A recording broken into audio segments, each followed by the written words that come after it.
नमस्कार दोस्तों, Indian travel online में आपका एक बार फिर से स्वागत है। दोस्तों, बहुत पहले की समय की बात है जब गुरुकुल का सिद्धांत माना जाता था। यहाँ पर शिक्षा प्राप्त करने के लिए शिक्षकों को गुरुकुल में गुरु के आश्रम में रहना पड़ता था। सभी शिष्य एक साथ गुरु और उसके परिवार वालों के साथ शिक्षा ग्रहण करते थे और अपना जीवन व्यापन करते थे। यह बात उस समय की है जब शिक्षा भी कुल देख कर दी जाती थी। युद्ध एवं शास्त्रों का प्रशिक्षण केवल बड़ी जाति के लोगों को मिलता था। उच्च कुलीन जैसे क्षत्रिय, ब्राह्मण की जाति के शिष्य ही ये शिक्षा ले सकते थे।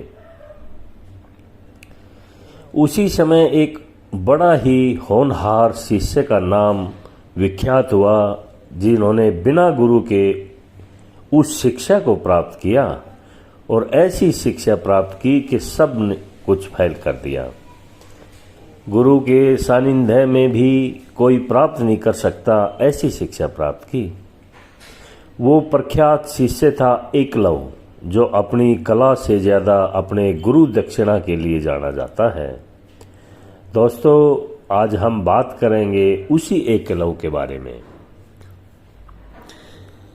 यह महाभारत काल की बात है जब भारत के एक जंगल में एकलव नामक का एक बालक अपने माता पिता के साथ रहता था।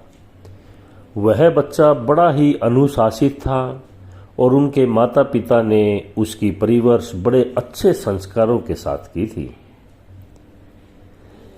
एकलव की धनु विद्या में बहुत ज्यादा रुचि थी, लेकिन जंगल में इसके लिए कोई साधन उपलब्ध नहीं था। इसलिए वह गुरु द्रोणाचार्य से धन विद्या सीखने की चाहत मन में लेकर गुरु द्रोणाचार्य के आश्रम में पहुंच गए। दोस्तों, गुरु द्रोणाचार्य उन दिनों राजकुमारों अथवा पांडव कौरवों का धनुष विद्या सिखा रहे थे और उन्होंने भीष्म पितामह को वचन दिया था कि वह राजकुमारों के अलावा किसी भी दूसरे बच्चे को धनु विद्या का ज्ञान नहीं देंगे। जब एकलव अपना निवेदन लेकर गुरु द्रोणाचार्य के पास पहुंचे तो उन्होंने उसे अपनी मजबूरी बताकर उसे वापस भेज दिया और बोला कि तुम छोटे कुल से हो, तुम्हें यह शिक्षा नहीं दे सकता। इस पर एकलव बड़ा दुखी हुआ, लेकिन उसने मन में एक प्रण ले लिया कि वह द्रोणाचार्य को ही अपना गुरु बनाएगा।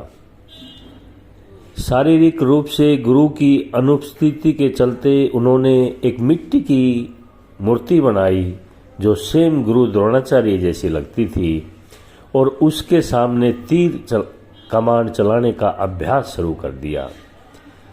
देखते ही देखते कुछ ही दिनों में एकलव एक बड़ा ही अच्छा धनुधारी बन गया।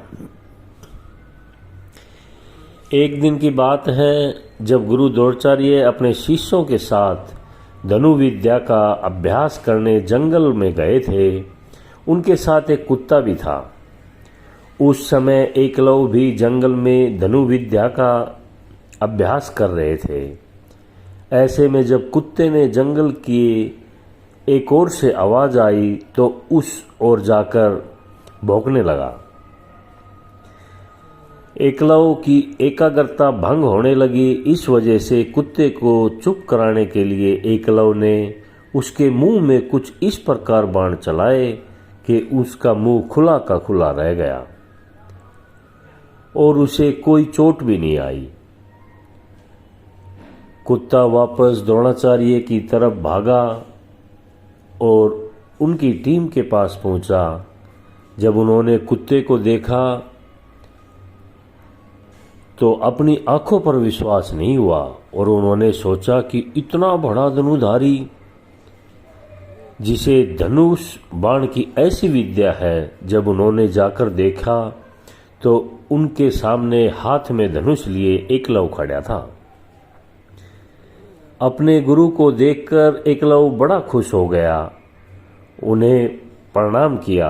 द्रोणाचार्य ने उससे पूछा कि उनसे यह विद्या किससे प्राप्त की। तभी एकलव्य ने बताया कि वह किस प्रकार उसकी मूर्ति बनाकर उसके सामने रोजाना अभ्यास करता है और ये धनु विद्या उनके सामने ही सीखी गई है। यह सुनकर द्रोणाचार्य आश्चर्यचकित हो गया। दरअसल गुरु द्रोणाचार्य ने अर्जुन को वचन दिया था कि उससे बेहतर धनुधारी इस दुनिया में नहीं होगा, ऐसा अर्जुन को बनाएगा। लेकिन एकलव्य की विद्या उनके एक इस वचन को तोड़ने पर मजबूर कर रही थी। ऐसे में उन्हें एक युक्ति सूझी। उन्होंने एकलव्य से कहा, वत्स, तुमने मुझसे शिक्षा तो ली है, लेकिन मुझे गुरु दक्षिणा अभी तक नहीं दी। दोस्तों, ये बात सुनते ही एकलव्य अपने गुरु से बोला, आदेश करो गुरुवर, आपको दक्षिणा में क्या चाहिए? एकलव्य ने उनसे कहा। एकलव्य की बात का जवाब देते हुए द्रोणाचार्य ने गुरु दक्षिणा में एकलव्य से अपने दाहिने हाथ का अंगूठा देने के लिए कहा। यह बात सुनकर एकलव्य ने तुरंत अपनी कृपाण निकाली और अपना अंगूठा काटकर गुरु द्रोणाचार्य के चरणों में रख दिया। इस घटना की वजह से एकलव्य नामक एक आदर्श शिष्य के रूप में एकलव्य को आज भी याद किया जाता है। दोस्तों, एकलव्य इस दुनिया का सर्वश्रेष्ठ धनुधारी था और इसके साथ साथ ही उन्होंने जो गुरु दक्षिणा में दिया वो शायद आज तक किसी और ने नहीं दिया। दोस्तों, आप लोगों को ये एकलव्य की कहानी अगर अच्छी लगती है तो शेयर और लाइक ज़रूर करें।